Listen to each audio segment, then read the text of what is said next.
informed participation of citizens in government. Candidates forums, which are one of the League's voter service activities, promotes that purpose by providing an opportunity for voters to meet the candidates and question them on the areas of interest to them. This forum, by the way, is also being televised live on cable TV on WCTV. The format for Candidates Night this year has been changed slightly in order to allow more time for questions from the audience.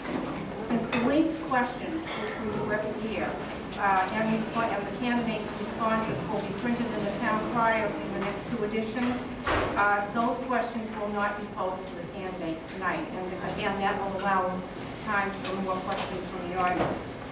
The format this evening, therefore, is as follows.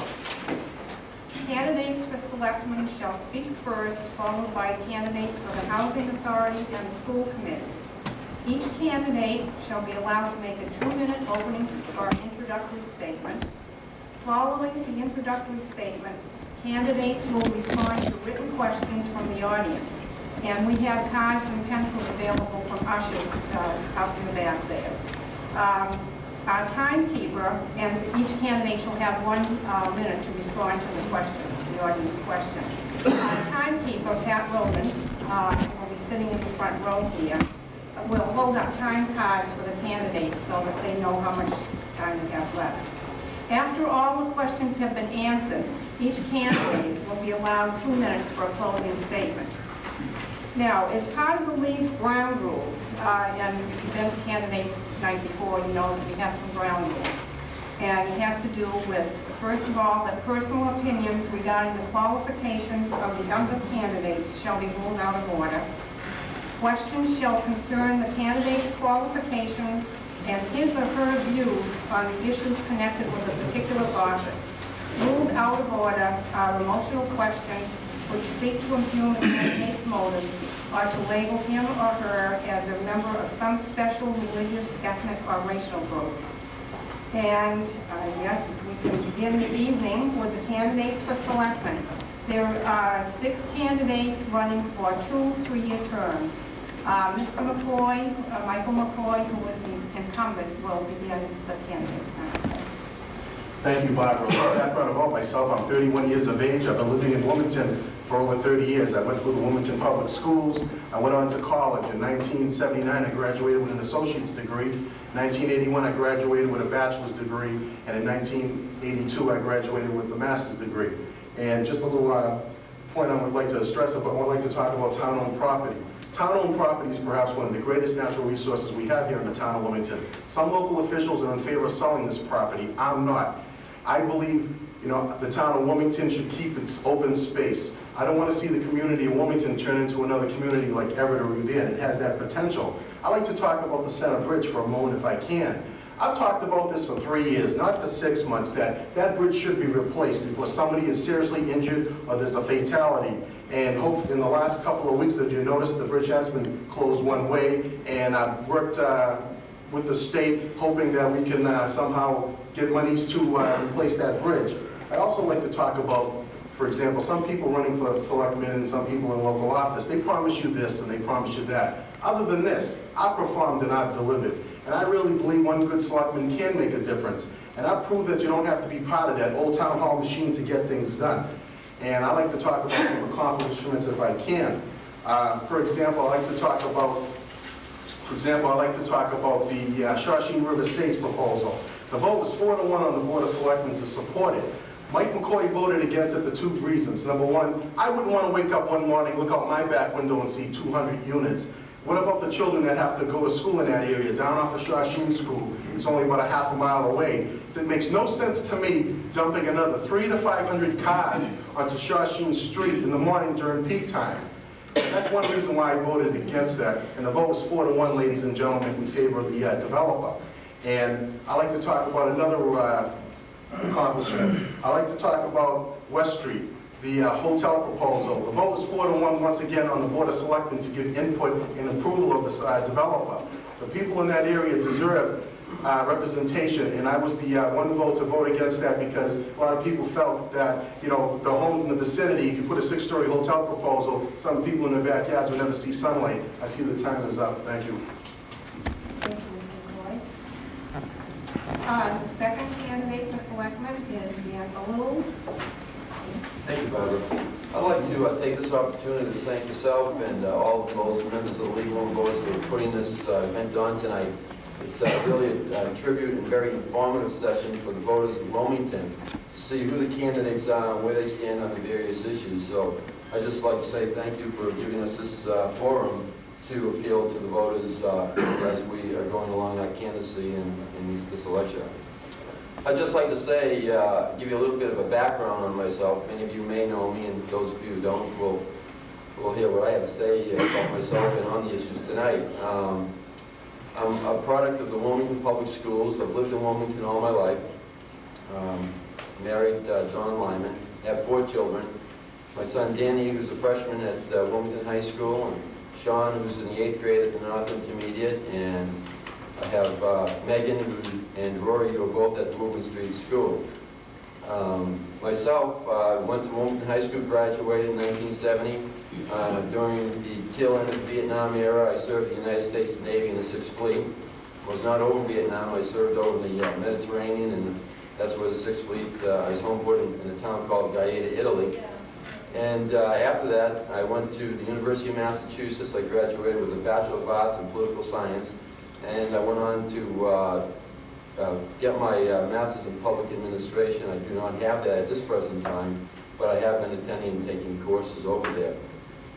I've been employed at the State House. I'm on the Joint Committee on Insurance. I'm a research analyst, and my job is to prepare the senators and representatives, 17 in total, on that committee, on all the issues dealing with auto insurance, medics for the elderly, and the likings of that. I find that job very challenging, and I enjoy it very, very much. As far as that goes, I'd also like to share with you, I've also served on the Wilmington Board of Selectmen in the past. I'm presently not on the Board of Selectmen. I was chairman of the Wilmington Board of Selectmen in 1984 and served a total of 9 years.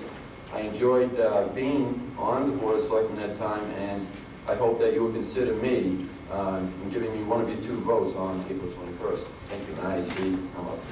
Thank you. You're welcome. We appreciate that cooperation. Yeah. The next candidate for selectman is John Forrest. Thank you, Barbara. I'd like to thank the League of Women Voters for inviting me. My name is John Forrest. I am a candidate for the Board of Selectmen. One of the reasons why I chose to run for the Board of Selectmen, like a lot of you people, I'm not too happy in the direction the town is headed. I have a lot of problems. What is going on in our town right at this moment? One is our education. Another one is the traffic, our environment, and mainly every time you turn around today you hear an override. Budget is essentially a planning tool. It's to reflect the programs and services necessary to operate a town government in a cost-effective, no-nonsense manner. I feel they're not doing this. I feel this town needs leadership and some people with common sense. Without this town's in trouble. If elected to the Board of Selectmen, I will work towards some of these goals. I feel we need a comprehensive, systematic review of town services. For example, we need to review staffing patterns, reallocate personnel, save overtime expenditures while saving jobs. We need to adopt a business, excuse me, I see your card there. We need to adopt a town-wide business partnership that will encourage sponsorships for recreation, human service-related programs. We also need to turn around and combine our administrative staff with the school department for the purpose of purchasing, payroll, accounting, etc. We need to ask the right questions, and I feel it's time that we get some people on the board that care and will give 100%. I am a businessman, and like all you people out there, I have to live within my budget. I have to run my business properly, or I don't have one. And the town should be accountable to you, the people. I urge people that should turn out, get involved. It's not 5 selectmen, it's you, the people, that make the decisions. Selectmen make recommendations, You, the people, either approve them or disapprove. So I urge people to start turning out for town elections and town meetings. Let's not have 400 people control a town meeting. Thank you. Thank you, Mr. Forrest. The next candidate for selectman is Mark Haldane.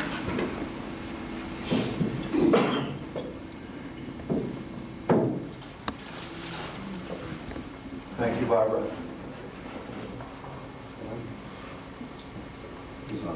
It's on. Thank you. I too would like to thank the League of Women Voters for having this forum tonight. There are some new candidates and some new faces running for the Board of Selectmen. I hope that the people that took the time to come out here tonight and the people sitting at home watching on television will take the time to sit and listen to the people who are running for the Board of Selectmen. These are going to be your town leaders for the next 3 years. You, on April 21st, are going to elect 40% of the Board of Selectmen. And I hope that you are here with an open mind and that you will listen to what's being said tonight by the candidates and leave here with a better understanding of where each of us stands on the issues and vote accordingly on April 21st.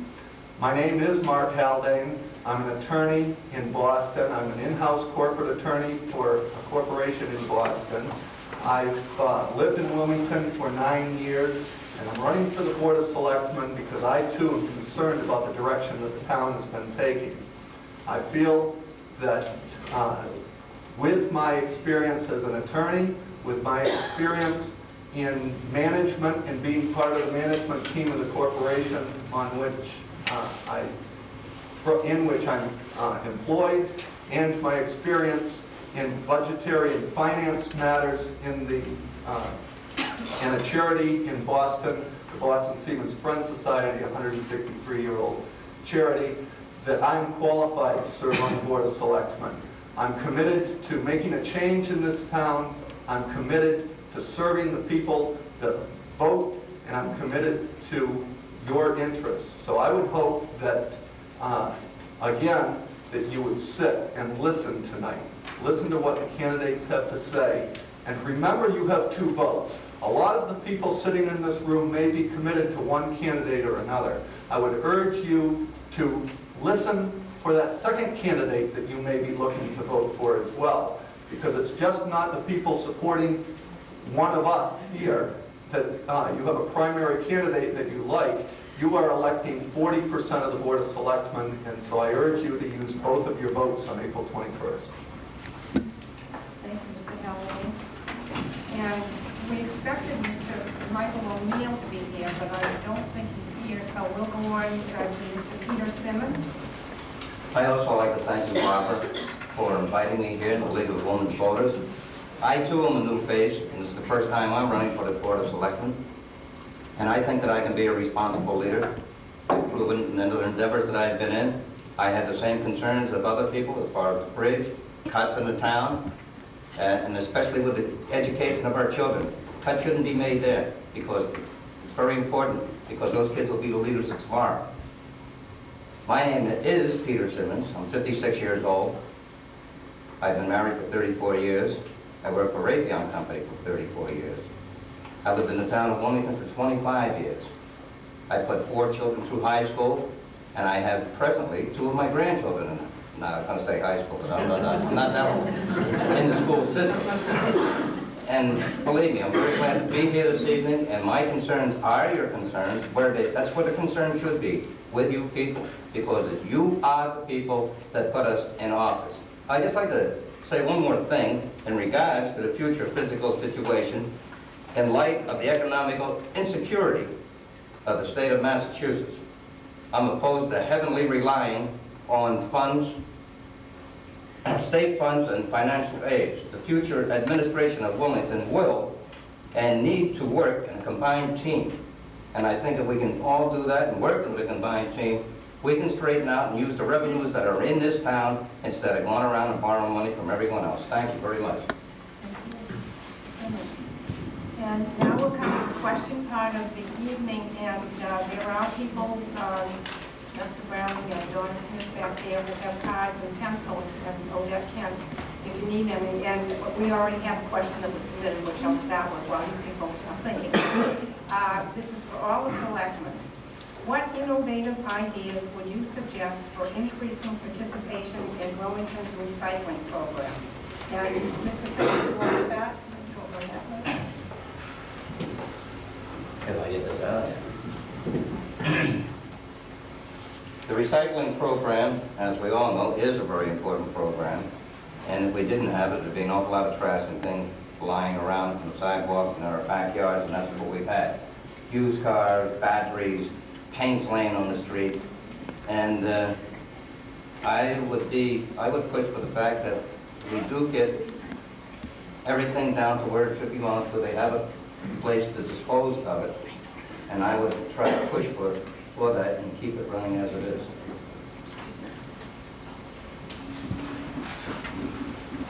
I think one of the problems with the recycling program as it is that it's not well advertised. I think that, for instance, we have the Hazardous Waste Disposal Day that has been very well advertised, and the participation in that program has been good. I believe that the recycling center is not well, that the public is not well aware of what they do and the benefits that they can reap from that. I think that something along the lines of the wood chipping that they did for Christmas trees at Christmas time is something that they could gain greater participation in if they took a truck around town and advertised in the paper that on one day or 2 days that they were going to come around, and if you left your Christmas tree by the curb, that they would bring a chipper by and pick it up. I certainly am a great advocate of the recycling plant, the recycling program, and I would urge everyone here to use it more often.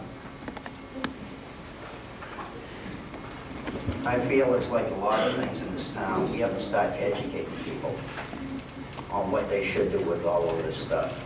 Instead of dumping it in the woods, it's like gasoline, kerosene, or any other thing. We have to educate people. And the reason for this being is, I remember years ago, and probably a lot of you people in this room do too, the old saying was if you live next to a little brook or something, that mosquitoes and things in the summertime come up, you put motor oil in there. Keep the mosquitoes down. That's what our parents did. We have to educate people. If you don't do this, this oil and stuff goes into your drinking water. This is one of the concerns we have with this town, all right, is water protection. We have to educate people and let them know by recycling, okay, they keep the environment clean. I think that's our biggest goal, is to educate people, not only on that, but on other things in the town.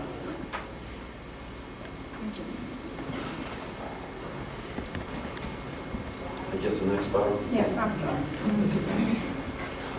Well, I do hear, as some of the members here running for the office regarding oil spillage and things like that, we have on the warrant article, the groundwater protection bylaw, which will be addressing those types of issues. However, the recycling, as we know it today, is held on Saturdays from 9 to 4.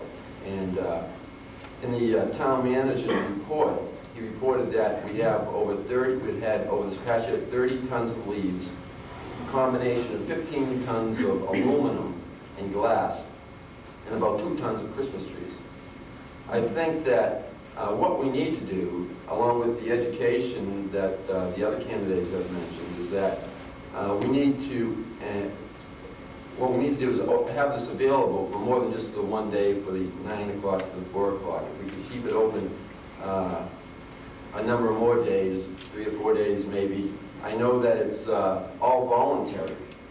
So the people who are down there giving up their free time, and we know most of us here, I see most of you in this room have given up much of your time in various activities given, whatever. But if we had it open more than just the one day, from 9 to 4, we advertise in the papers, I think this would be a good start. I think it's a good start to be having this. It's going to save the town a lot of money in the future. Thank you. Thank you. As we approach the 1990s, as we're into the 1990s, recycling is the way of the future. Let's take a look at the economics. We're spending well over $1 million a year just to have our rubbish removed. And the way we keep on going as today, it will exceed the limit of tonnage that we're supposed to have, and it will exceed way well over $1.5 million. And like I said, recycling is the way of the future. We need to inform the public basically on a daily basis, and we could advertise in local shops and in the schools with the children that recycling is very important. And I know in other towns, they distribute glass, they put newspapers in one bin, and that is the way of the future. And I think that's the way to go. And basically economics, we could save monies, and those monies that we could save, we could put into, for example, the schools. As I heard from the finance committee, they cut $100,000 out of the school budget. Those monies could be used as a savings to go for the schools, or those monies could be used to help the senior citizens program. What I'm trying to say is that's the way of the future economically. I think that's what we should, that's the way to approach. Thank you. While we're on the subject of recycling and trash question, I'll read another question. In fact, there were two very similar, so I'll combine them.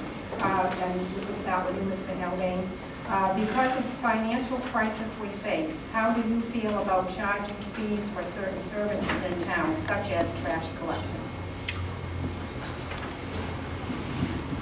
I certainly would not favor, at this time, fees for trash collection in particular.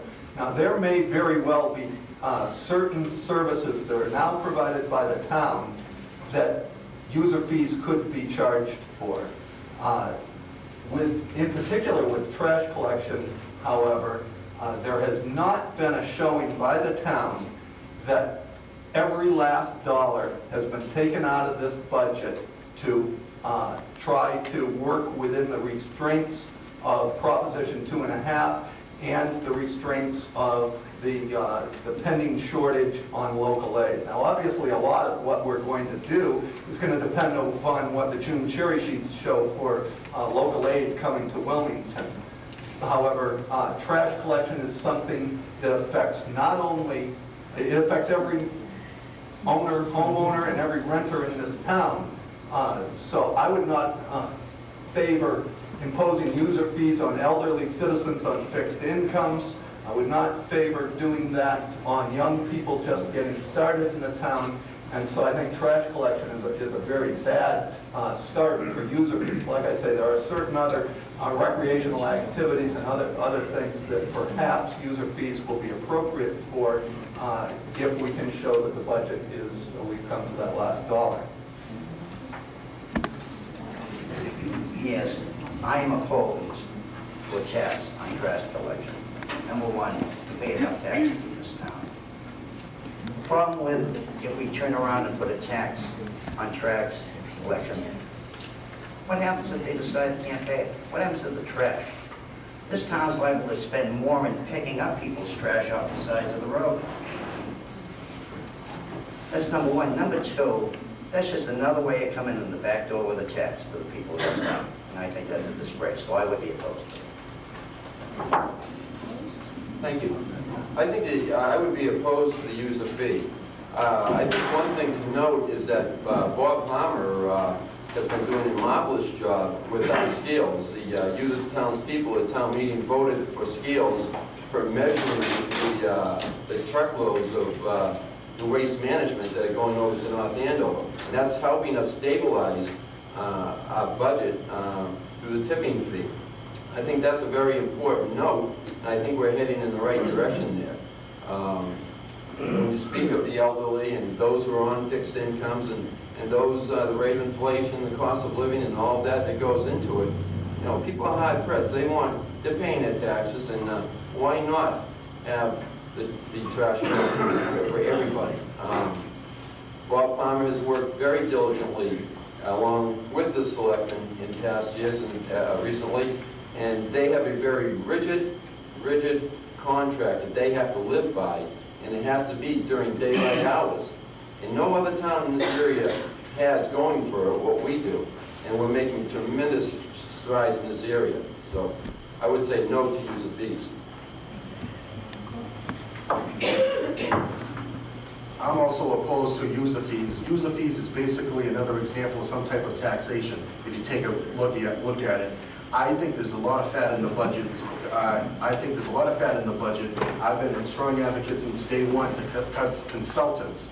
And when I was elected 3 years ago on the Wilmington Board of Selectmen, my first part of so-called legislation at a town meeting was to try to cut $38,000 out of the town manager's budget. This is the town of Wilmington, population 18,000. We don't need an assistant town manager. Right now, we're spending well over $40,000 for that position. I think there's a lot of fat in the budget. I think we can make some serious cuts without affecting police, fire, or the DPW personnel, or affect schools. We spent a lot of money in consultants, and I feel that those are the areas that we should concentrate on without implementing some type of user fees. That's just another form of taxation. Mr. Simmons?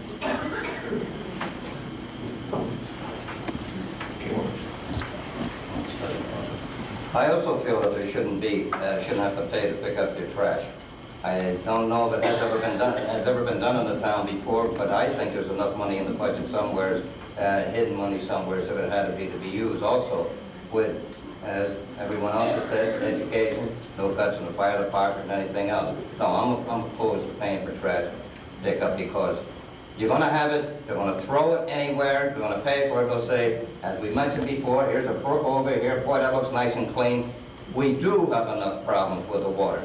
I don't even drink the Wilmington water anymore, well, I am tonight. But I have bottled water. But there was a time when I would invite anybody in the United States to come here to drink this water, and I don't want to see it get any more polluted than it is now with trash all over it.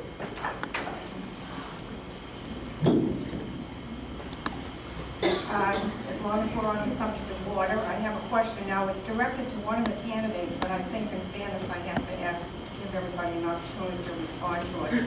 Are you in accord with the efforts of the present water and sewer commissioners in what they are presenting for Wilmington's groundwater protection? If you are, why? If not, then in what areas do you not support their actions? And Mr. Forrest, do you want to start? Well, number one, I think it's a start in the right direction, all right? It's like a lot of things. This proposal is a start. The problem I find with this proposal is it doesn't go far enough. We have to educate the people, like I was saying before. Let them know what it means when we say aquifer. Aquifer is an underground supply of water, primarily drinking water. A lot of people do not know that. The problem that I see with this proposal is the proposal's only as good as the state lets it be. And when I say this, what happens is the state comes in tomorrow and we set these laws. The state can overrule us. The biggest offender of our water pollution is the state. They really and truthfully are. They will stop you, a homeowner, from enlarging your septic system next to a river. The state will come in and put a post office on the other side and put their driveway right over the top of the river. We have to start getting strong groups in order for this to work, like the League of Women Voters, the Conservation Commission, your environmentalists, and hit on state levels. So when we set guidelines, they're followed. That's the only way I can see that it'll work. Thank you. I also support what the Water and Sewer Commissioners are trying to do for us residents of the town of Wilmington. Just picking up where Johnny left off on regards to the state. As you recall, recently, the state tried to put in a sludge treatment plant here in Wilmington. This bylaw that the Water and Sewer Commissioners have on the warrant article, if you vote for it, I'll tell you, it's going to save us any future headaches like we almost had with the possible sludge treatment plant coming to Wilmington. It's a step in the right direction. It gives Wilmington a framework from which to start. It was mentioned that it doesn't go far enough. I agree with that. Certainly, at future town meetings, we'll be able to make amendments to make it much better. But we need something. Right now, we have nothing. We have a lot of water that underneath the hard rock in this town. This town is blessed with its own resources. A lot of towns have to get their water from other communities or from the Quabbin. We don't. We're fortunate. We've got to protect that natural resource. It's so very important. Water is a staple of life. We've got to do all we can to protect it. And the other thing, too, is Wilmington is at the headwaters of the Ipswich River watershed basin, and feeds out to around 22 communities out to Gloucester. So we've got them to think of as well as ourselves. So let's support that. It's a good idea. It's a good start. First of all, I applaud the Water and Sewer Commissioners for the first steps towards the implementation of the Groundwater Protection District bylaw, but I don't feel it's tight enough and adequate protection for the town water supply for our future. I don't feel any responsible individual could make that such statement after reviewing most of the bylaws that cover this subject. I agree with some of the local folks who have been fighting for such a bylaw for the last few years. In order to guarantee protection in the future, you have to have the legal right to protect those areas beyond your town boundary that are part of the aquifer. We should adopt the proposal as a first step and then come back to the future with amendments addressing enforcement, etc., to make it tighter by law. Input from individuals and groups who have spent a lot of time studying this subject should be included in the finished project. I believe that the League of Women Voters and the certain individuals that made statements in regards to the protection of aquifer protection, those inputs should all be used, and we should come back at a later date down the road to see what we can do to help our waters. And I believe that some legislation should be a little bit tighter in the state level. Thank you.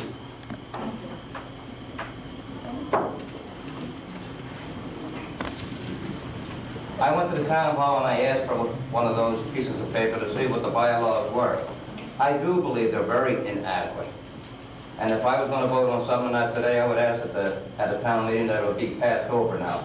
And so the study can be made, and the selectmen in the town, no matter who they may be, whether I may be one of them or not one of them, sit down, talk, get together, go to the commission, and try to put our own water works in. And there's a lot of resources here in town. You could put reservoirs in different places. I think we're being overdeveloped right now, and the developers are building right on top of the wells. Thank you.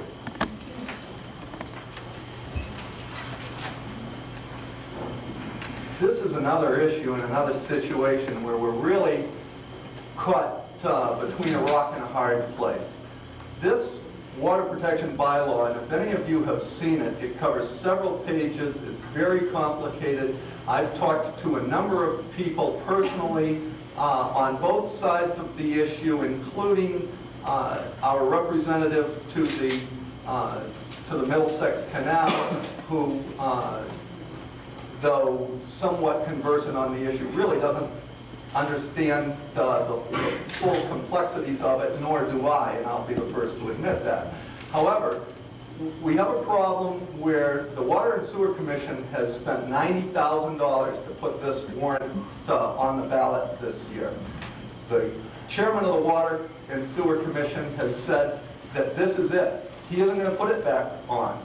Now, we have concerns, I have concerns about the bylaw. I, as an attorney, know firsthand what lawyers can do to a piece of legislation that's not specific enough.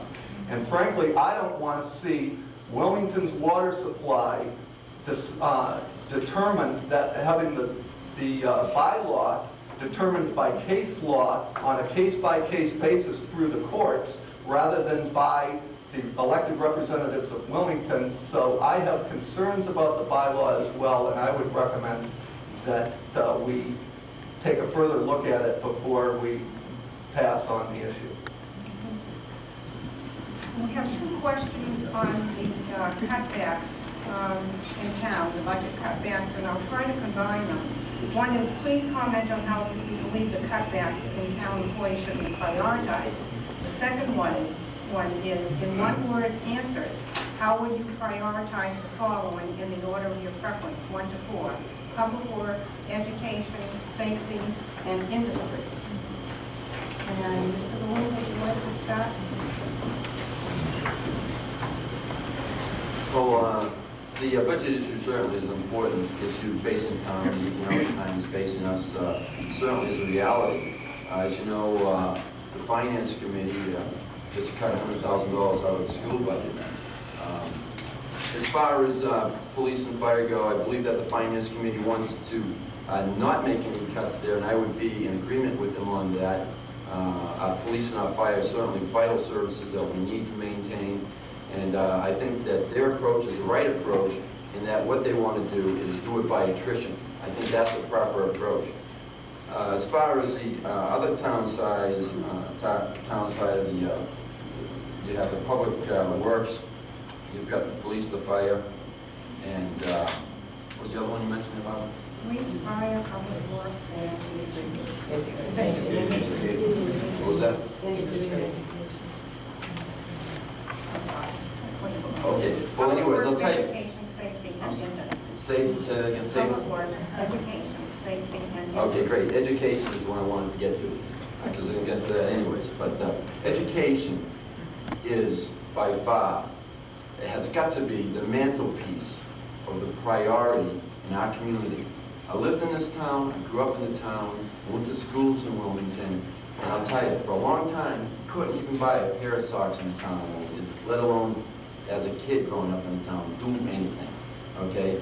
But the thing that we need to do, and the thing that we should do, is give our kids the very best education that we possibly can. I'll tell you, this is going to be a global, a worldwide competition that our kids are going to be enjoying. When you see the likes of the European Economic Community, when you see the Warsaw Pact countries and the Japanese, we got to give our kids the tools that they need to compete in this world. And education has got to be number one.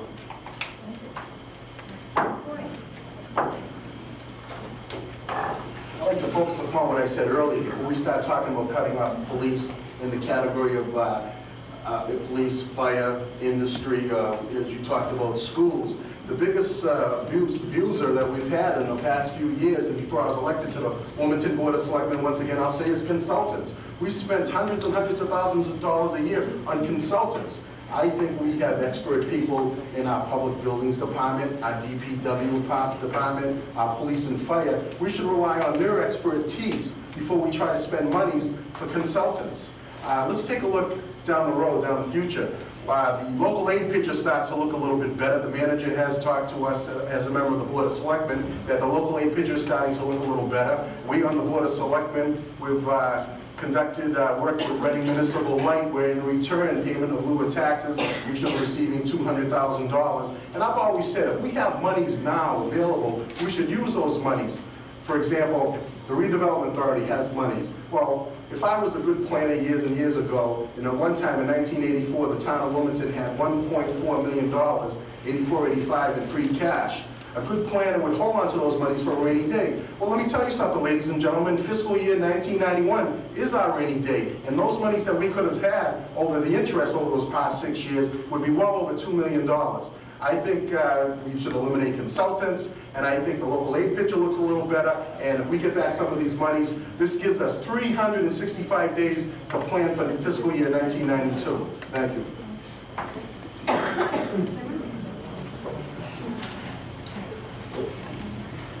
As I had said before, and I still feel the same way as far as education, we should not make any cuts in education. Teachers are very vital to us.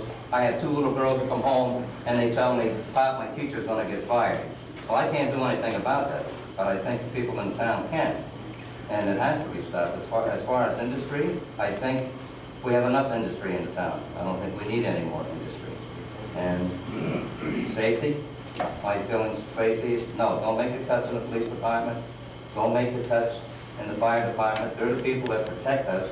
They're going to save us, and if anything happens, they got to come to get us and get to us right away. And my concern is you're going to make these cuts in these departments, and how they're going to get over the bridge over the Deming Way to get the seniors. They go all the way around the town because the bridge is being renovated.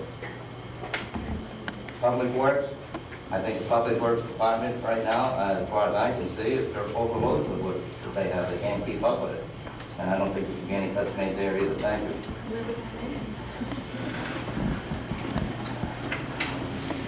In 1991, we are going to face a fiscal crisis. Whether we like it or not, we are not going to have the funds that we've had in the past.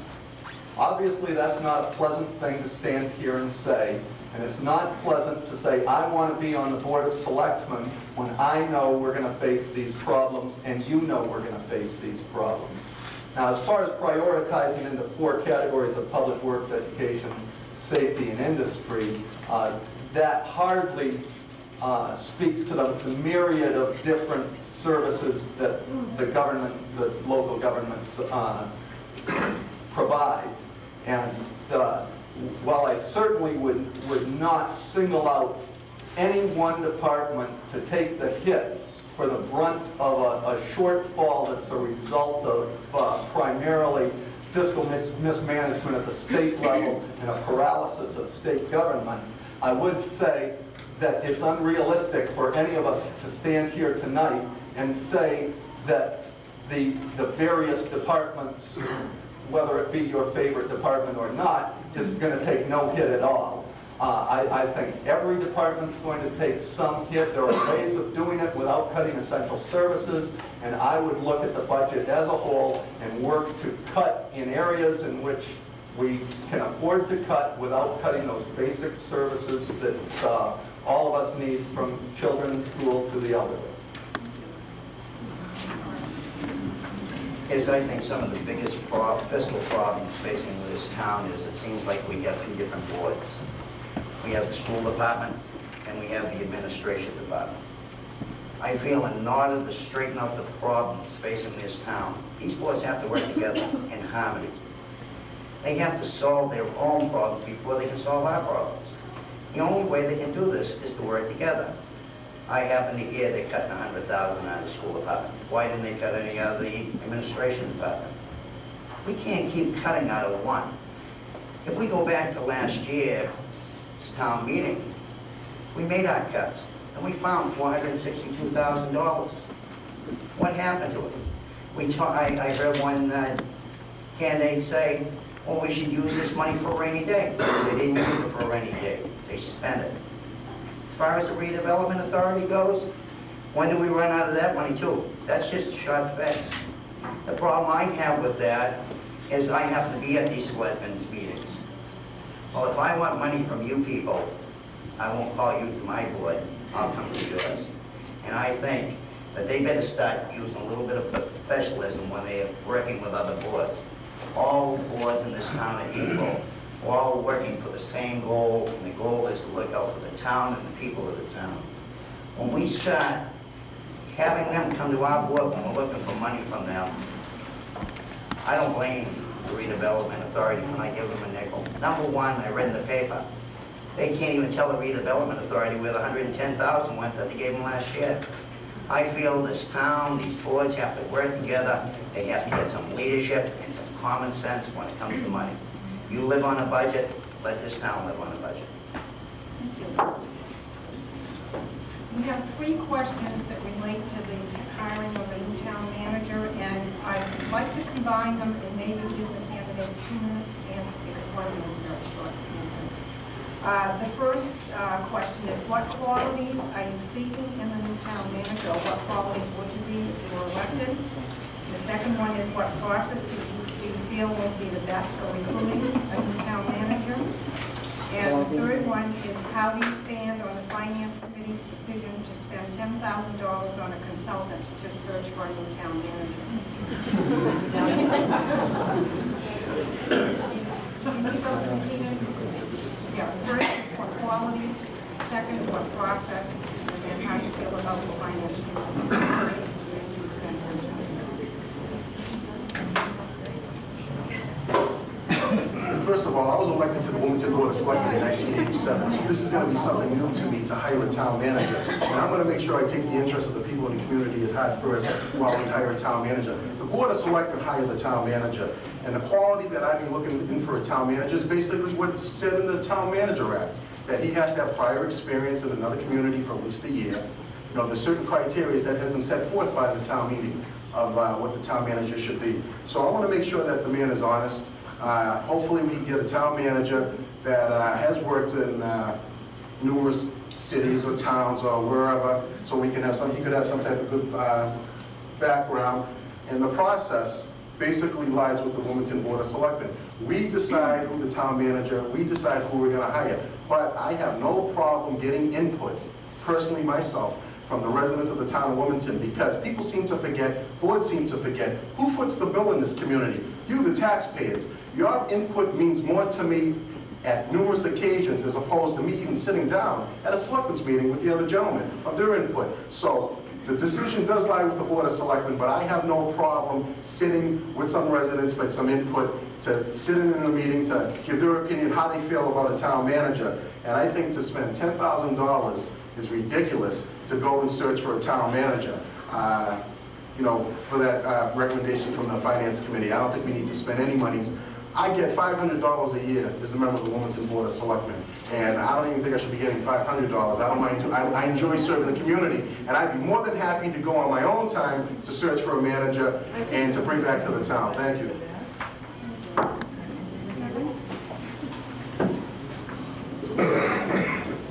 I also feel that we would have to, well, anyone, people, townspeople, the selectmen, anyone in the town would have to find out what his qualifications were, and if he did work in other towns, in town government, does he know? And I would say, yeah, he would have to have at least a year's experience, or maybe better, because you got to remember, the man's going to be here for 3 years, and he's getting paid some pretty good money to be our town manager. As far as getting a consultant, no, I'm against that also. I don't see why we got to spend any more of these people's money for $10,000 when you got intelligent people on the Board of Selectmen, intelligent people in the town that can turn around and say, this is the kind of man we want, this is what he can do, and that's basically how I feel. The process of recruiting, I guess I answered that in the two questions at the same time. Town, Board of Selectmen, it should be the Board of Selectmen's job to hire the man, and his qualifications, yeah. He should have at least a year or a year and a half experience in town government in other towns, so he can come into this town, take over, and we can help him as he can help us. Thank you. First and foremost in a town manager, I'm looking for somebody who's a fiscal conservative. I think this town needs somebody who will come in, who can manage the finances of this town, who has a proven track record of doing that, and in these tight times that are coming to the town, will be able to manage the money fiscally conservatively. The process, obviously the town bylaws allow that the Board of Selectmen hires the town manager. However, I believe that the town manager, before being hired, there ought to be a public hearing on the package being offered to the town manager so that people can come in and ask questions of the candidate, can talk to the candidate, can ask questions of the members of the Board of Selectmen as to why they're bringing this particular candidate forward.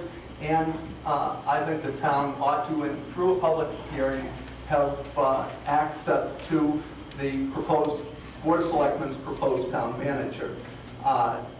I don't personally feel that I am qualified, and I won't speak for others, I don't personally feel qualified to say today that I know who the next town manager should be. There has to be a recruiting process. I don't favor spending $10,000 to go find one, but nor do I favor placing an ad in the Boston Globe saying we need a town manager.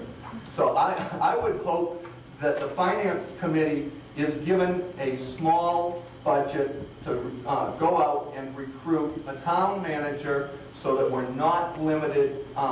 We want the best person available for the job. We don't want to have to rely on just somebody who's available who might be reading the want ads that morning. So my position is that yes, there should be a recruitment process. I favor the Finance Committee heading that process. I do think that it should be a significantly lower budget than $10,000. I think when we're looking for a town manager, I think number one, we should look for a town manager with some leadership. I've seen a lot of town managers. In fact, we have one leaving.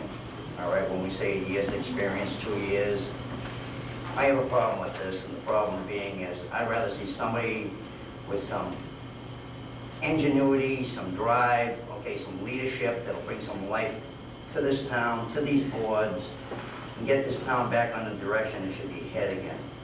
We need somebody that is strong, somebody that will respect this town and respect the people in it. In the same respect, I don't feel the selectmen should be the only ones that make this decision. I feel people should make it. if you hire a selectman for the next 3 or 4 years, you have to live with him too. Live with somebody that you would feel comfortable with running your town. And as far as spending $10,000 for consultants, we just finished spending $50,000, $60,000, $70,000 for consultants to find out if we need a substation or if we need a combined fire and police station, when we have no money to put one up. And then when they came out with the answer that they felt there should be a fire and police station combination, all the board wasn't in agreement with this. So why hire a consultant for something that the boards might not be in agreement with? You hire consultants and then you don't take their advice, so I feel the town should choose who they want as their next town manager. Thank you. Indeed, we will be having a new town manager, and I understand that the town manager on April 23rd, to the newly elected Board of Selectmen and those veterans who are on there, will be reporting to the Selectmen on the 23rd with a transitional report to the Board of Selectmen with options. And I think that that will be very, very important, critical to the town, critical to the Board of Selectmen to listen to what Buzz has to say in response to helping us and guiding us in the direction of seeking a new town manager. The type of qualities that he should possess are spelled out in the town charter. We've had a town manager form of government since 1951. It's worked very well. We're one of the fortunate communities where we have had a town manager form of government as opposed to some of our neighbors, and we've done very well by it. This is one of the most important decisions that the Board of Selectmen will be faced with, along with all the other issues that we've been discussing tonight and others. The type of qualities, and I'd like to also add that, as I had mentioned earlier on, I'm presently not on the Board of Selectmen, but in 1980 I was on the Board of Selectmen. We had a gentleman by the name of Sterling Morris who was a town manager and held the position for a good dozen years, and Buzz Stapchinsky was his assistant town manager, and he became the next town manager in 1981. And I understand the process, and I understand what goes into it. I understand the qualities he must possess. The type of person that we need is somebody who's got the masters in public administration, as the town charter outlines, and all the rest. We need someone that's going to listen to the needs that the Board of Selectmen when they come to him with. He has to be sensitive to the neighborhoods and all the problems that we're having out there with the various roads and the potholes and the sidewalks. The needs that the townspeople have on so many issues. When we interview that person, we have to look into the type of person he is. As far as the process in recruiting, we're going to need to advertise. Going through such measures as the Massachusetts Municipal Association will certainly be helpful. As far as the FinCom, I'm getting the red signal right here, so I have to wrap it up. But I do think, I'll tell you one thing, the Finance Committee, they're tough guys over there, tough gals. You don't get money easy from them. So when they're giving you $10,000 to go look for a town manager, that's hard to come by. Those people work very hard in that Finance Committee. So they're not just giving it away, I'll tell you that, I'll grant you that right now. Okay, but I do think it may be on the high side on this particular item. I don't think that we'd have to go to that extent, and I'm sure the Finance Committee would love to see us not use that much money to find a new town manager. So I must wrap it up now as I've got the red, but I can go on this for a little bit more. Okay, in a different field, area, Mr. Simmons, I'll start with you. Do you feel that the $300,000 settlement from Reading Light is appropriate? $300,000 from Reading Light, at this time, I do feel that it's appropriate. And the $300,000 that, well, we're getting back, I'm assuming that's coming back to us. We ask these questions. Coming back to the town. That's what I thought, it's coming back to the town. And thanks, John. I thought that's where it was coming back to, and I hope that when the money comes back, or if it has come back, that it's put into a fund somewhere and used for some of the other things that we can spend this money for in town and nowhere else. Thank you. Thank you. First of all, I believe that it's initially $200,000 that's coming back to the town, and over a 20-year period, it will rise to approximately $400,000 that will be coming back to the town. I also think that Bob Kane and Jim Stewart negotiated the best possible deal that's available to the town at this time. But my concern is, how did we get to this point? We negotiated basically from a position of weakness. A lot of you were at the town meetings where there were votes taken with regards to Reading Municipal Light. And this issue has been going on since we first hooked on with Reading Light in 1908. The fact is, this negotiation was consummated from a position of weakness. It's the best deal that's available to us at this time, but you have to understand that right now we are in a weak position. We are giving away the next 20 years to Reading Municipal Light, and we're selling it for, as I said, $200,000 a year, rising to 20 years from now approximately $400,000 a year. So it's not this particular deal I'm so concerned about, as that this is symptomatic of a Board of Selectmen that has, over a period of time, lurched from crisis to crisis, and this is one more situation where we're in a weak position and we may have no alternative.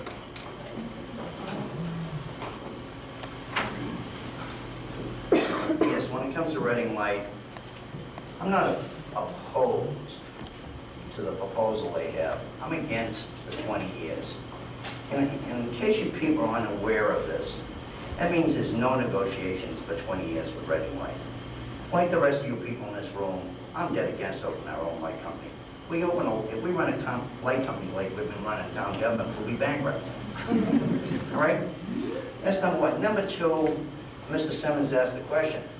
As long as they put this money in to some place where it'll do the thing. They've already put this money into the town budget. Right back to the same thing. We have put money into a town budget that we haven't, revenues that we haven't even received yet, had approved. So you basically have to vote for Reading Light. Because if you don't vote for Reading Light now, they're going to cut another $207,000 out of the budget. Where do you think they're going to cut it? It's not going to be from the administration. It's going to be from your school department. So I feel we have no options but to approve Reading Light. Well, it's been a really controversial issue. And my hat's off to Bob Kane and Jimmy Stewart for the hard work they put forward into this. There's a couple of things, though, that I'd like to know, is that the monies that we will be receiving, I fear will be coming from increased consumer rates. And I hate to see this $300,000 over this 20-year period, and we will not be able to, when it's 20 years and then we sign, that's it, it's 20 years. To see that is at your expense and my expense.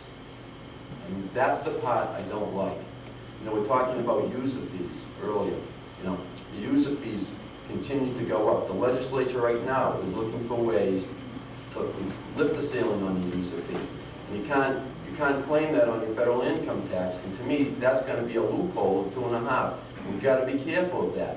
All of these increases add up. And my fear, my only fear, with an agreement with the Reading Municipal Light Department, is that it's going to mean increased consumer costs. More money out of your pocket and out of my pocket. And I don't like that. And the other thing I don't like is that they're going to have an advisory board committee made up of North Reading, Reading, Wilmington, and Linfield Center. That's where their customers exist. And they're going to have an advisory committee that has no power. No voting power at all. And that's the part I don't like. So what are we really getting? Getting the red light here again. But this is another issue I could go on and on with, but with some very important information for you on it. But what I would like to sum up on that, if I may, is, and it's very important, I'd like us to wait and come from a position of strength. Because we are, right now, going to lend ourselves to a position of weakness, and we should be strong on this and get what we set out for. Thank you. Just quickly, I'm on the Board of Selectmen. That was an inaccurate question. It's not $300,000, it's $200,000. And it was a statement earlier that it's not $200,000 that's worked into this budget coming up, this annual town meeting. 3 years ago, this was a question put forward to the candidates. Do you favor having your own light company? Mike McCoy was perhaps one of the only people to say, I was opposed to the creation of a light company. I don't know whoever thought of the foolish idea to create a light company to think that, you know, we could spend, you know, $20 to $30 million and then in return we can make a profit. I don't see us making a profit in our lifetime. And believe me, I'm not in love with Reading Light, but I'm perhaps the first person that said we should negotiate kind of deal with Reading Light. And I think it's a profit deal. I think it's a profit deal that we've set forth. We will receive $200,000 a year for the next 20 years in excess of over $4 million, from which I understand. And I think it is the way to go. If you stop and really think about it, if you own a company and someone comes up to you and says, all right, I'm a large consumer of your company, I think you should give me a piece of your profit. Reading Light doesn't have to give us a nickel if they don't want. They're trying to show a little good faith because we do consume 65% of the power. I really believe it's a good deal. I think it's a deal that we should take, and the Board of Selectmen are looking for your support at town meeting, because we need your vote to rescind the 2 votes that we're taking at town meeting to create a light company. And if we did create a light company, it would be financially disastrous for this community. And I really believe it's the way to go, and I'm going to support that on town meeting floor, and I hope that you do. It's a good deal for the town. Now, we have a number of other good questions. Unfortunately, we're sort of out of time, but I thought I will take one more question, which can probably lead into your closing statements, and this is to each candidate. How can you serve the people of Wilmington better than any other candidate? And I presume that you were planning to say that in the closing statement. Candidate.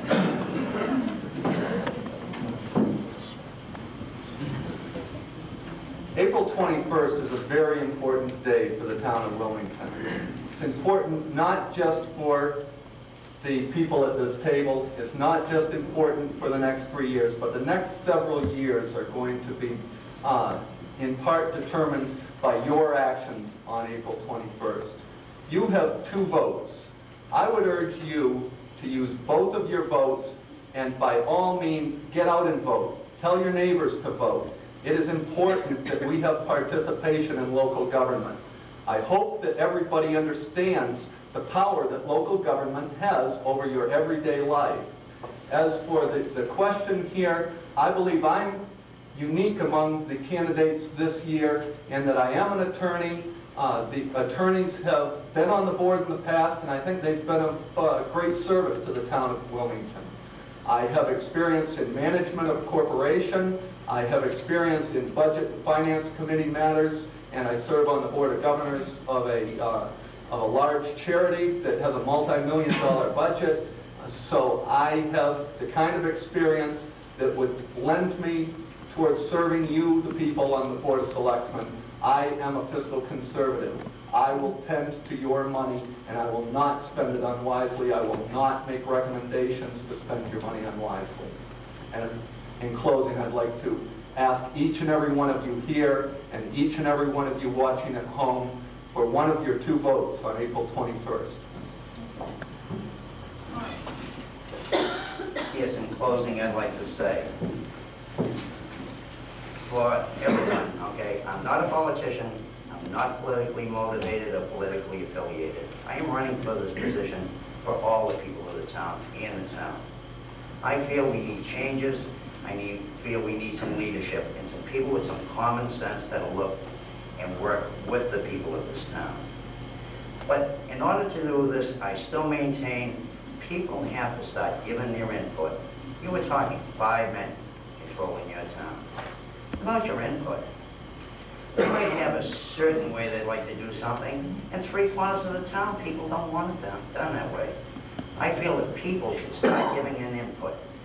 Call their telephone numbers, they're in the book. If they're not, go down to a town meeting and ask them to make it public. I feel you should be giving input into the town. I feel if elected, I will work with the Board of Selectmen the same way I run my business. I work hard, I work honestly, I work fairly. and I also will listen, and I am willing to learn. So I appreciate everyone that are watching Channel 30, everyone in this room, on Election Day, April 21st. Call a neighbor, call 2, call 10. Let's make this the biggest turnout in the history of this town. Let's not stop there. Let's make sure they make town meeting, because that's where all the decisions are made. Selectmen make recommendations, you, the people, either approve them or disapprove them. And I think it's time that people turn out and let us know that you care what happens to this town. Thank you. Thank you. Well, indeed, we have a very important election coming up on Saturday, April 21st.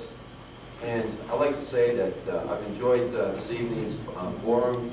I've enjoyed talking with all of you tonight and answering your questions. There were many questions that could have been answered.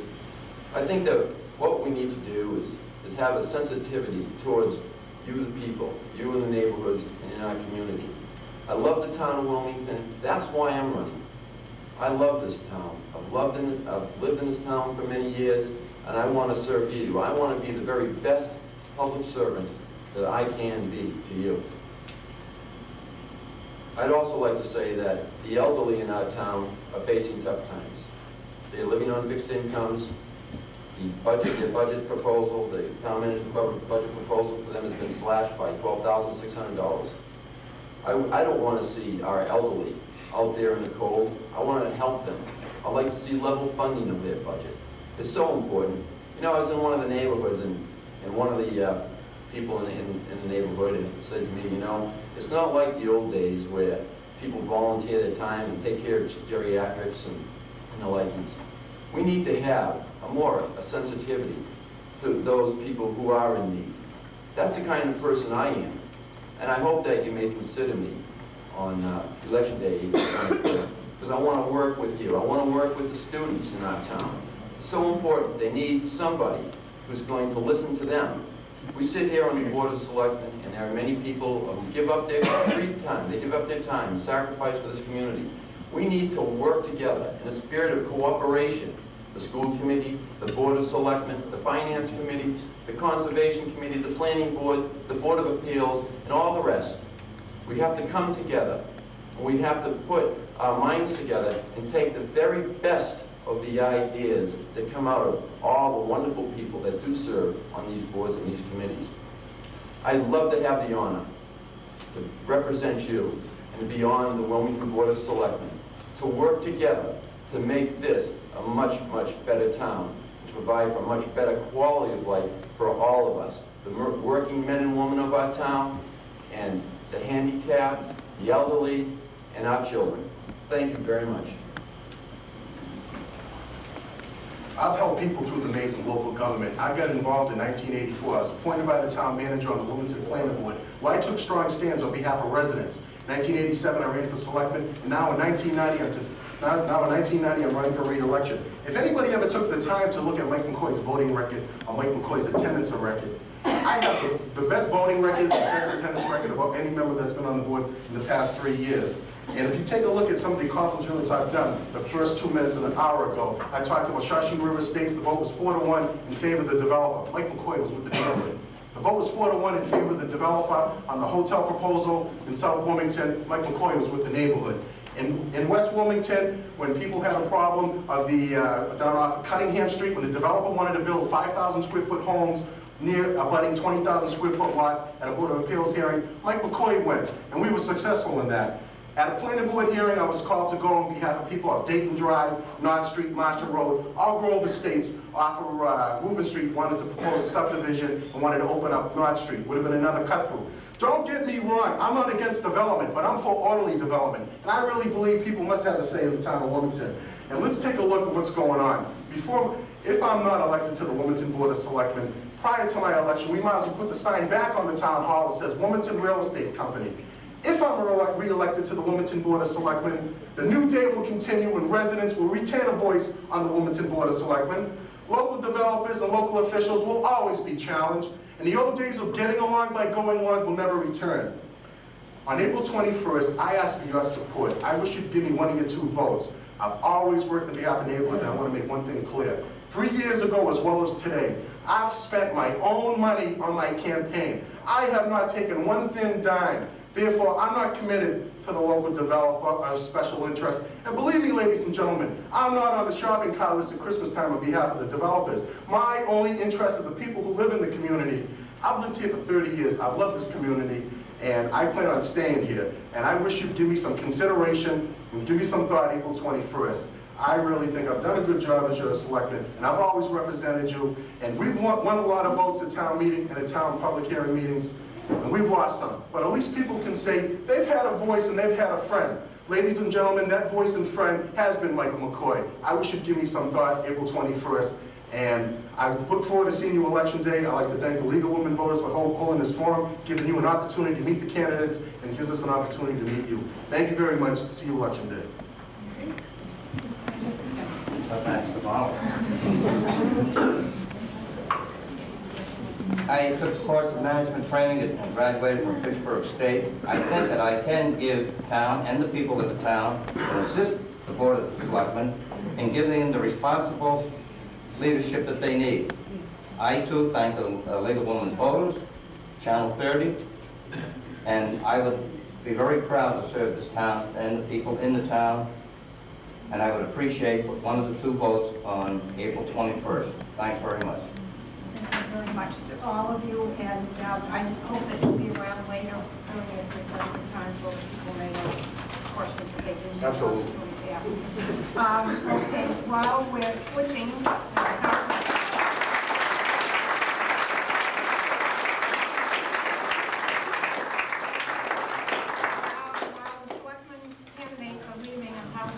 coming up, maybe we can take sort of a 2-minute stretch.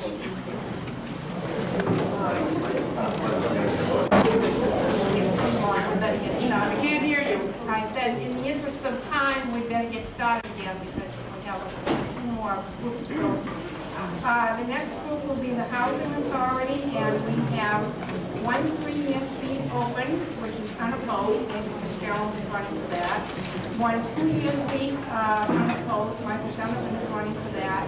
And then 1 1-year seat, and there are 2 candidates for that. And one of them is Terry McKenna, who is not here tonight, and Joan Sadowski, who's an incumbent. So we will start with David Fitzgerald. You have 2 minutes for your opening comments. Thank you very much. I'd like to thank Barbara and the League of Women Voters for again sponsoring another informative candidates night. And as I am running unopposed for one of the seats in the Housing Authority, I will be very brief. My name is David Fitzgerald, and I've lived in Bloomington for about 6 years. I'm married to Jackie Shemkus. We have 3 children, ages 15, 5, and 2. I have run unsuccessfully in the past for the Board of Selectmen, so many of you may have seen my face up here before. Even though I did lose, however, I still maintain an interest in the town of Wilmington, which is the basic reason I've taken papers out for the Housing Authority. I'm a graduate of Northern Essex Community College, and I hold a degree in Business Administration from Merrimack. I'm currently the data processing manager for the Teamsters Health Services in Boston. I basically feel that my business administration background will be an asset to the Wilmington Housing Authority, and I ask for your support in the upcoming election.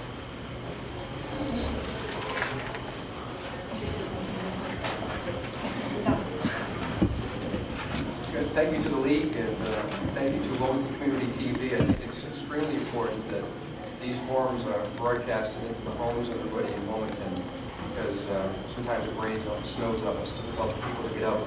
And I'm, like myself, I like to stay in the comfort of my own home and watch these events. And thank you especially to the community of Wilmington for a warm reception to my campaign. I'm a new candidate in Wilmington, and as you can probably tell, I'm young by the look at my face.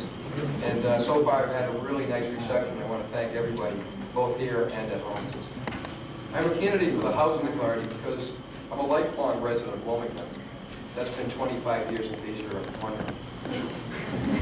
I'm concerned about the current housing crisis in Wilmington. As a veteran and as a member of the next generation of blue-collar residents of Wilmington, I want to make sure that this town does all that it can to provide for the housing needs and to take care and deal with the housing crisis that we face today. I'm a candidate for the Housing Authority because I'm concerned for my parents, who happen to be senior citizens, believe it or not, and their generation, because the senior citizens in town, and indeed around the country, will be hit as hard as any other generation with the housing crisis that we face. And finally, I want to ensure, again, that Wilmington will do all that it can to provide for its own and ensure that whenever affordable houses are available or the public housing is available, that Wilmington residents will receive the preference that they deserve in the selection process. Thank you.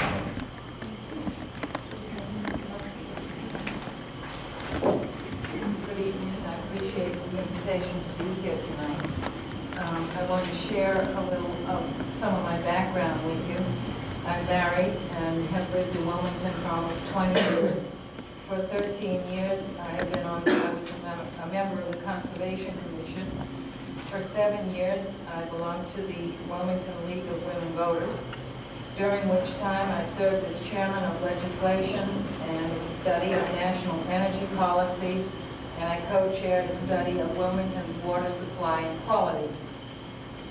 Completed a 2-year fellowship awarded by Tufts University's graduate school program in urban, social, and environmental policy, sponsored by the U.S. Department of Health, Education, and Welfare. For 8 years, I represented Wilmington as an executive board member of the Ipswich River Watershed Association. Over the many years, I represented Wilmington at numerous meetings, seminars, and conferences. I have been a town-appointed member of the Housing Authority since September of 1989, and I have enjoyed thoroughly serving with my fellow members. With your vote on April 21st, I will be able to continue serving the community. Thank you. Thank you. Any questions for the Housing Authority? Yeah. Actually, there was one for the selectmen that I might ask the Housing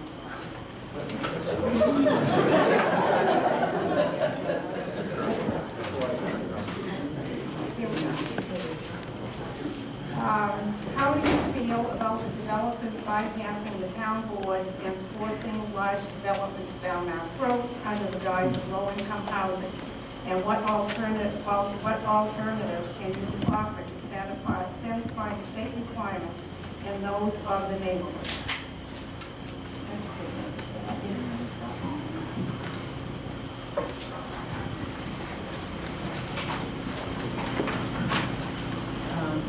I'm opposed to that approach.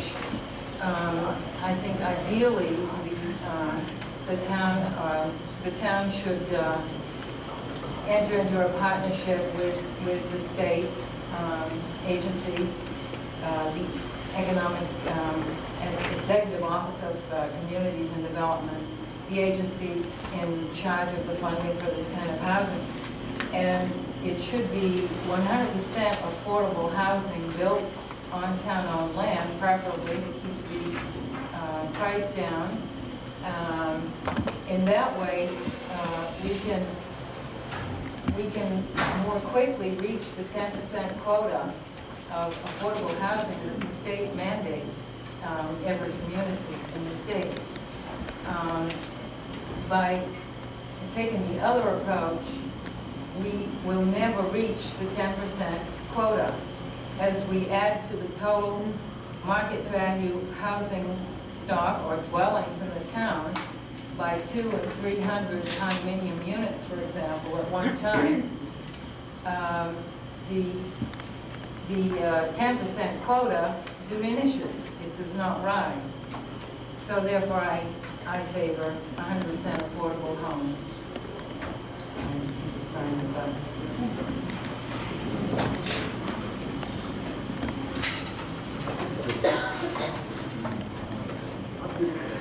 I really can't tell by reading the question, but I suspect that the person who wrote the question had in mind the comprehensive permit process, perhaps. My concern is, quite frankly, that the reason why we're in the situation why we have developers coming in and overriding town boards with this comprehensive permits process is because in the past, the town has been unwilling, for different reasons, to face up to the reality that it is extremely difficult to purchase a home in Wilmington. Now, many of the people at home and in the audience here own their own homes. And possibly like my folks, they purchased their homes some 20, 30, or 40 years ago when housing was affordable and it didn't take maybe 2.5 incomes to purchase a home. Now, my feelings on this comprehensive permit are very clear that because Wilmington is in a position where it does not have 10% of its housing stock labeled as affordable, whether that be owned homes or rental units, we have to take our pill. We have to take the medicine as it's available. And it's unfortunate. Now, I'd like to avoid this situation in the future by planning, by working together, and by forming groups of citizens, not only developers, not only people who have concerns in real estate, but also regular citizens, people like your sons and daughters, people like yourselves, people like your grandparents, your nieces and nephews, who can really prove to Wilmington that we do have a housing crisis. And so, to answer the rest of the question, my alternative would be better planning as far as housing goes, to prevent a crisis in the future, and to prevent the state from forcing us to accept developments that we may not want. Thank you.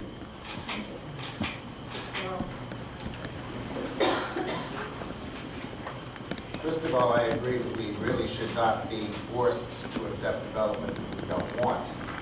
However, as a member of the Housing Authority, one of my first considerations is low-income rental housing and elderly housing as opposed to houses that are up for purchase. Although I'd be more than willing to work with any group in town on affordable housing, my priorities lie with the board to which I'm appointed. And basically, as far as the Wilmington Housing Authority or Affordable Housing Task Force plan, it spanned a 10-year period. One of the things that they projected for the Wilmington Housing Authority is the completion of 60 units.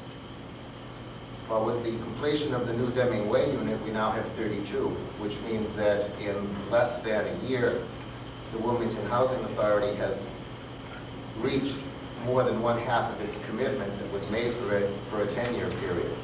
And I really do think that we can work more in that general area. Thank you. Thank you. This question, I'm not quite sure what it means for outcry. It says rephrase it if necessary. It started to say what involvement, but then was changed to what contributions, if any, will you give to the Wilmington Affordable Housing Task Force? And I think what that means is how do you see the Housing Authority maybe being involved with the task force? And Mr. Okay, my principal concern, again, is to ensure that Wilmington has a workable, viable plan which is acceptable to all the citizens of Wilmington. And that would mean the people who own homes in town and understanding that they have concerns as property owners that developments aren't brought to town which are going to lower the property values. And those are reasonable concerns. Now, I would like to be the member of the Housing Authority who would be appointed, perhaps, to the Affordable Housing Task Force to work with these people to break the current logjam that we have on affordable housing. We have a number of problems in town. We have a housing crisis, and I do not have a problem using that word crisis because there are many people out there, my age and older. There are single parents out there. There are veterans like myself out there, and friends and your sons and daughters who are having problems putting down roots. And so I would like to be involved with the Affordable Housing Task Force again by acting as a representative of my generation, of your sons and daughters, and as other single parents and veterans in this town. I would want to be a representative to ensure that every consideration is given to finding a viable solution to the crisis we have.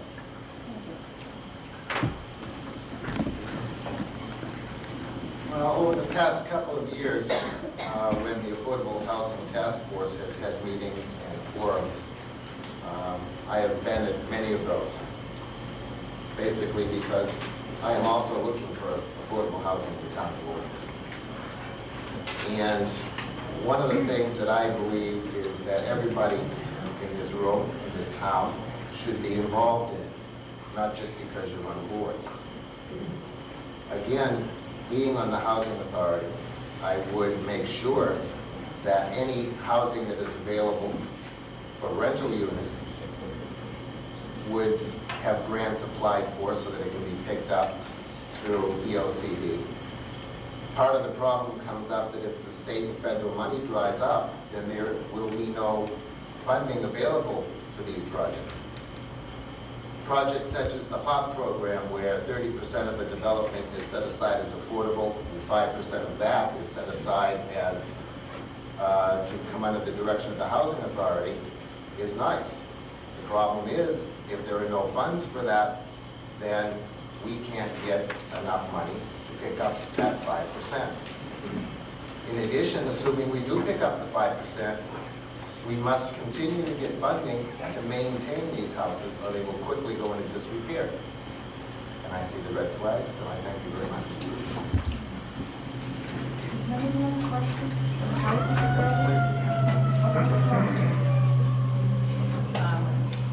The chairman of the Housing Authority has been representing the Housing Authority at the Affordable Housing Task Force meetings. However, he's not running for re-election, so after this election, it will have to be a new person representing the board at those meetings. It's true that affordable housing in the town is in crisis, really. And I think that all of the Housing Authority members will have to use their expertise and all of their resources in working with other boards as well as the task force and our legislators, our state legislators, in exploring every avenue available for monies for funding affordable homes in Wilmington for residents of all ages. This is the last chance for the questioning. People are standing with cards. Okay, well, I guess we'll have the final statements.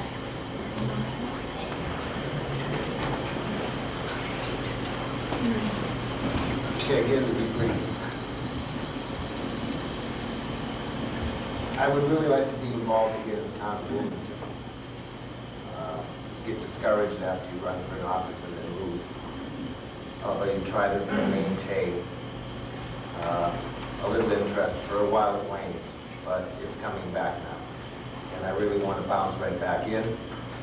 I really was not comfortable running for other positions. Housing Authority is a nice place to start. I think I can bring something to that, only because I am very interested in housing, both affordable housing and low-income and moderate rentals and elderly housing. We're all getting up there in age, and there's going to be some time that if there is no elderly housing available, then we're all going to have problems, especially people who cannot afford to buy a house at this point in time. There will be no place for them to go when they can go nowhere else. I thank you for your attention. I thank the League of Women Voters, Channel 30, and I ask for your support on election day. Thank you.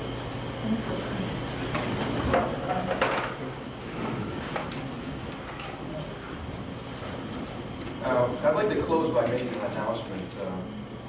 As far as my contribution to affordable housing in this town, and a contribution as far as dealing with the real crisis that we have of housing in this town, one of the first steps that I will take as a member of the Housing Authority, and hopefully as a representative to the Affordable Housing Task Force, is to form yet another group, which would be called a Housing Advocacy Group. And I'd like to compose that board and that group. I'd like to have that board to be composed of young people, of newlyweds, of people who have grown up in here in town and who would like to stay here. We need to take care of our own, and the only way that we can do that is to make sure that we all understand the real needs that we have for housing. I'd like to involve the parents of those newlyweds, who may already own their own homes in town, to really get the voice out, to get the message out that there really is a crisis here, that we have sons and daughters, we have nieces and nephews and grandchildren who are leaving town because they can't afford to put down roots here. I'd like to involve the grandparents, who perhaps can really, with their experience, bring the most wisdom and experience to the board. We really need to break this logjam. We need to find solutions to the crisis that are acceptable, that do not change the small-town character of Wilmington. And so in closing, I'd like to ask for your support, ask you when you see different advertisements and calls for the Housing Advocacy Group, that you would, if you know of anybody who is really in need of housing, would like to stay in town, whether it be a son, a daughter, a niece, or a nephew, someone who has grown up here, a single parent, anybody that you may know, or yourself even, if you really feel that there's a crisis and you feel that the problem is the word is not getting help, please get yourself involved. Please call me. My number will be available. And please help me to break this law again. Thank you very much. I believe that my knowledge and experience has helped me to become an effective housing authority member. Because I do not work full-time, my time is flexible and I am available at short notice. So I ask you to vote for me on April 21st so that I may continue serving the community. And I thank you all for attending tonight, and a special thanks to the League of Women Voters for providing this forum. I'd like to thank all the candidates and